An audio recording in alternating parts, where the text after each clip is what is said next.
Welcome to the Deep Dive. We're here to unpack the really big shifts happening all around us. And today, we're diving into something huge, a genuine revolution that's reshaping how we move, how we commute, how we even think about transport, really. I'm talking about the electric vehicle revolution in Europe. Now, for years, there's been this perception, hasn't there, that electric vehicles, EVs, are kind of an exclusive club. Like a luxury item. Exactly, just for the worthy, Yeah. something out of reach for the average person. But is that really still true? Well, that's the million-dollar question, isn't it? Or maybe the 20,000 euro question now. Good point. Yeah. So our mission in this deep dive is basically to challenge that whole idea head on. We're going to unpack the evolving landscape of EVs in Europe, looking specifically at where things stand in 2025. We've got some really fresh analyses, a comprehensive briefing. It's good stuff. Yeah, definitely. We'll be digging into three key areas. First, how EVs are actually becoming much more affordable, more accessible than you might think. Second, the market competition. It's really heating up, shaking up the old order. Oh, absolutely. It's a whole new game. And finally, the tech. Some really exciting advancements that are pushing us into, well, a totally new era of mobility. So, okay, if EVs were the yacht of the wealthy, how are they becoming the sort of family car of tomorrow? Let's get into it. Okay, let's unpack this. Right, let's jump straight into that first bit then. Affordability. The surprising truth, maybe, because I think many people listening might still be thinking, yeah, nice idea, but an EV, still out of my budget. That perception lingers. But our sources, they're suggesting 2025 is, well, a really significant shift away from that. It's not subtle. No, it's not subtle at all. It feels like a deliberate push, a rapid one, towards the mass market. And what's fascinating is, that idea of EVs being just for the rich, it's really being challenged now on multiple fronts. The first big thing is simply the number of affordable models hitting the streets. More choice. Way more choice. For instance, take Italy. By 2025, there are, get this, 115 basic models of electric cars available. Wow, 115. Basic models. Basic models, yeah. And we're not just talking a few niche things. There's a wave of new city cars, compacts, cars that will cost less than 25,000 euros. And some are even dipping below 20,000 euros. Okay, that's a different league entirely. Exactly. It's a deliberate expansion by manufacturers. They're specifically targeting, the average consumer, making EVs a much more realistic option for everyday households. So it's becoming a comparable choice, not just a premium one. Right. It's the commoditization of electric mobility really happening now. That's genuinely game-changing for just getting people in the door. But, the sticker price is only part of it, isn't it? What about government support? Because that seems to be having a massive impact. Here's where it gets really interesting. Oh, absolutely crucial. Government incentives are playing this almost transformative role. It's huge. Our sources really highlight these substantial state incentives. Again, using Italy as a key example, you could get up to 11,000 euros off. 11,000. Yeah, for people with an ICE, that's their economic indicator, up to 30,000 euros. And even for those with an ICE up to 40,000 euros, it's still a hefty 9,000 euros. These aren't just token amounts then. Not at all. They're substantial subsidies. They drastically cut the final purchase price you actually pay.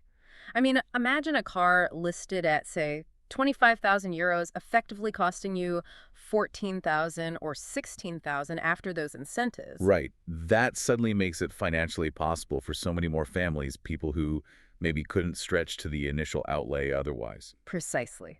It directly tackles that car for the rich idea. And it doesn't stop at the purchase price, does it? There's a whole total cost of ownership, the TCO. Exactly. That's becoming highly competitive too, especially if you're a high mileage user. And if you can mostly charge at home, leveraging those incentives, well, the overall cost can actually match or even beat a traditional petrol or diesel car over its lifetime. How so? Well, think about it. Electricity is usually cheaper than petrol or diesel, right? Yeah. Especially if you charge off-peak at home. Okay, yeah. Fuel cost. Plus, EVs have way fewer moving parts, so lower maintenance costs, no oil changes, no spark plugs, none of that stuff. And then you often have tax benefits, lower road tolls, maybe cheaper or free parking in cities. Right, those add up. They really do. So for many people, particularly those driving a lot, the long-term money side of things is completely flipping. And looking slightly further ahead, there's the used market too. Yeah, that's another factor. We're expecting a pretty robust used EV market to emerge soon. As those earlier models, from 2020, 2021, 2022 start coming onto the secondhand market, well, that just lowers the entry barrier even further. It's a kind of ripple effect for affordability. Exactly. It opens it up to a wider group of people.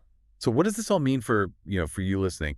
It really sounds like the risk of EVs staying as just cars for the rich is dropping fast. It really is diminishing thanks to these market trends, but also, crucially, pressure from new players. It's not just about a few expensive Teslas anymore. No, it's a growing, diverse, and increasingly affordable range. It could genuinely challenge traditional cars on every level soon. And that takes us perfectly into the next big area, doesn't it? This new battlefield, the intensifying competition. Who is driving these changes? Who's offering these new, cheaper options? Sounds like the market's becoming multipolar. It truly is becoming multipolar, and that's maybe the most fascinating part right now. We're definitely moving beyond, the era where it was mainly Tesla and the big traditional European brands we all know. Right, the established names. Yeah. What's really shaking things up is this intense competition, especially with the powerful emergence of Chinese manufacturers. They're becoming significant global players, and they're not just sort of tentatively entering the market, they're fundamentally reshaping it. And fast. Can you give an example? Well, XPeng is a really prime example of a disruptive force. Our sources highlight them quite a bit. By 2025, XPeng is already operating in 18 European countries. That includes Italy, where AT-Flow is handling our distribution. 18 countries already. That's rapid expansion. It is. And they've got ambitious plans, like 40 showrooms just in Italy by the end of 2025. And it's not just about being there. They're building this direct-to-consumer model, kind of bypassing the old dealership networks. Interesting. But are the TARs any good? What about customer satisfaction? That's the kicker. XPeng has actually become the first Chinese manufacturer to top the EV customer satisfaction studies. They've actually surpassed Tesla in key markets: Germany, Austria, Switzerland. Wow, surpassing Tesla on satisfaction. That's huge. It's seriously impressive. And get this, 81% of XPeng owners gave really high scores for recommending the brand. That's way above the industry average. 81% recommendation. Yeah. That speaks volumes, doesn't it? Not just about the car itself, but maybe the whole experience. Absolutely. It points to the product and the overall user experience they're delivering. Okay, so seeing a brand like XPeng climb so fast, especially past established players like Tesla on satisfaction, that's quite something. Traditionally, you might think quality perception could be a hurdle for new entrants, especially from China. What are they doing differently? How are they managing to reset expectations so quickly? Well, their success seems to boil down to a few key things that are really hitting home with consumers. Specifically for XPeng, they're praised for advanced tech, things like an 800-volt architecture. Right, you hear that term a lot. What does that actually mean for the driver? It means very, very fast charging. It's a critical innovation, cuts down waiting times massively, makes it almost as quick as filling up with petrol, It tackles that range anxiety problem directly. Okay, so faster charging. What else? Sophisticated AI for driver assistance systems. Makes driving smoother, more intuitive, but crucially, it's not just about the tech specs on paper. It's also about high build quality and a relentless focus on the user experience. So like the interface, the apps. Yeah, intuitive infotainment, seamless app integration, just a general feeling that it's been thought through from the user's perspective. So it's this whole package: real-world performance, cutting-edge features, and a really good user journey that's clearly letting them grab market share and build loyalty fast. They're kind of breaking down old stereotypes then. Definitely. About new Chinese brands, for sure. And it's not just XPeng, is it? There are others. No, absolutely not. We're seeing other major Chinese players making big moves. BYD, for example. They're huge in battery tech and scale. And NIO, with their more premium cars and that unique battery swapping idea. Yes, the battery swap stations. Right. They're all expected to grab significant chunks of the global market. And what that means for us, for consumers, is ultimately more choice, better prices across the board, and vehicles packed with technology becoming the norm. So more competition is good for the buyer. It's definitely a win-win. It pushes all manufacturers, the traditional ones included, to innovate faster and offer more value. It's fascinating watching this new global battleground emerge, especially how quickly these Asian manufacturers are moving into Europe. But when you talk about such fast growth, such disruption, are there any potential roadblocks, challenges these new players might face that aren't immediately obvious, maybe scaling up things like after-sale service or building that really long-term brand loyalty beyond just the initial wow factor of the tech? That's a really sharp question. And yeah, while their market entry has been stunning, the long game is different. Building out comprehensive charging and service networks to match the reach of brands that have been here for decades, that's a big task. Takes time and investment. Absolutely. And brand loyalty in cars, well, that's often built over generations, not just a few years. So Absolutely. converting that initial buzz into deep, lasting trust is key. But their speed of innovation and their customer-first approach, often using digital tools for service and support, it suggests they know these hurdles exist. And they seem to be building new models to get around them, sometimes leapfrogging the old infrastructure ways entirely. It's very dynamic. Okay, let's shift gears again, look ahead a bit. Beyond just the cars, how is the whole ecosystem changing? If we connect this to the bigger picture, what tech leaps are coming for EVs that will really reshape how we think about getting around? Yeah, the evolution definitely doesn't stop. The EV market is constantly innovating. We're heading towards vehicles that are more reliable, more efficient, and much more integrated. When you look at battery and charging tech, we're talking about advancements way beyond today's lithium ion. Like what? Well, there's huge development in solid-state batteries. They promise more energy packed in, better safety, maybe even faster charging still. There's sodium-ion batteries, potentially cheaper, using more abundant materials, more sustainable, and even things like graphene batteries, which could mean ultra-fast charging and lighter cars. So better range, faster charging is still a major focus. Absolutely.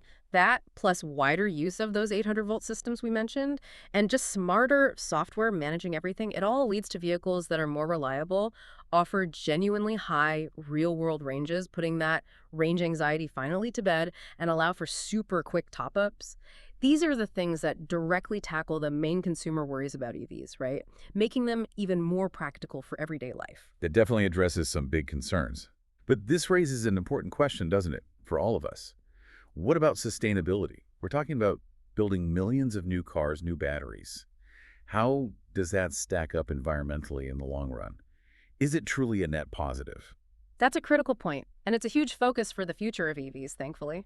The industry is increasingly looking at sustainable tech, not just for when the car is driving, but through the whole life cycle, production, disposal, everything. How does that work in practice? There's a big emphasis on short supply chains, so sourcing materials and parts more locally, reduces transport emissions, reduces reliance on complex global chains, and a really strong commitment to the circular economy. Okay, circular economy. What does that mean for an EV? It means batteries aren't just junked at the end of their life in the car. They get repurposed, maybe for a second life storing energy for the grid. Like home battery storage. Exactly, or on a bigger scale, helping balance renewable energy. Or they get broken down using advanced recycling methods to recover those valuable raw materials, lithium, cobalt, nickel. The goal is zero waste, basically. Maximize resource use, create a closed loop that dramatically cuts the environmental footprint of making and getting rid of EVs. So making the whole process greener, not just the driving part. Precisely. It has to be the whole life cycle. It's really good to hear. And looking further out, how will these smarter EVs fit into an even smarter world? Are they just going to be cars that drive themselves or something more? Oh, much more integrated. They're definitely seen as more than just transport. Future EVs are expected to be, well, active parts of smart cities, part of bigger tech ecosystems, not just passive vehicles driving around. How so? What can they do? We'll see them talking to infrastructure, to other devices. Imagine your car communicating with the smart grid. To charge when electricity is cheapest. Exactly. Optimize charging. Or even potentially feed energy back to your house if there's a power cut. That's vehicle to grid, V2G. Okay, that's clever. They'll talk to traffic systems too, suggesting the best routes in real time, maybe talking to other connected cars. V2X, vehicle to everything to improve safety and traffic flow. And AI plays a role. A huge role, not just for, advanced self-driving features, but also for personalized digital services. Things like the car predicting it needs maintenance, customized entertainment, seamless navigation that learns your habits.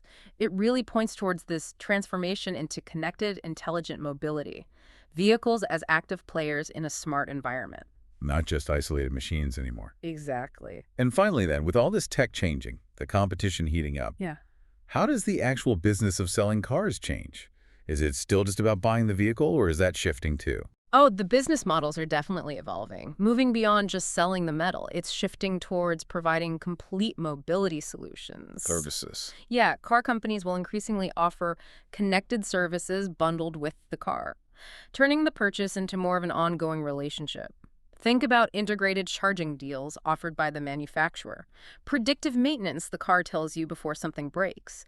Smart insurance based on how you actually drive. Subscription models, maybe. Absolutely. Subscription services are a big part of it. You might subscribe to unlock certain features like maybe more performance or advanced driver assist functions or premium connectivity. The whole user experience becomes absolutely central to innovation. It transforms that one-off purchase into an ongoing personalized service. So it's about the ecosystem around the car, not just the car itself. Exactly, providing a whole bundle of services. Wow. What an incredible deep dive. We've really covered some ground on this EV revolution in Europe. It's clear how fast EVs are becoming more affordable, isn't it? Thanks to this flood of new, cheaper models and those really significant government incentives cutting the real price. Yeah, the accessibility picture has changed dramatically. And we explored that intense new competition, especially from these innovative Chinese companies like XPeng, pushing boundaries with tech, focusing hard on customer satisfaction, forcing everyone else to step up. The market dynamics are completely different now. And we got a glimpse of the future, too. Continuous tech evolution, promising cars that are more reliable, more sustainable, and deeply integrated into our lives is really reshaping mobility. It truly is a dynamic and exciting time. And these shifts, they have really profound implications, don't they? So maybe a final thought for you to ponder as you reflect on all this. What does it actually mean for the idea of owning a car itself? How might our relationship with vehicles fundamentally change in the coming years? When they become less about just possessing a physical object and maybe more about accessing a flexible, connected mobility service. That's a great question. What does ownership even mean in that future? Something to think about as these trends keep accelerating. A perfect thought to leave everyone with. Thank you so much for joining us on this deep dive. And hey, if you found this deep dive valuable, and we hope you did, please do take a moment to hit that like button and subscribe to the channel. It genuinely helps us bring you more fascinating insights just like this one. We really appreciate it. We'll catch you on the next one.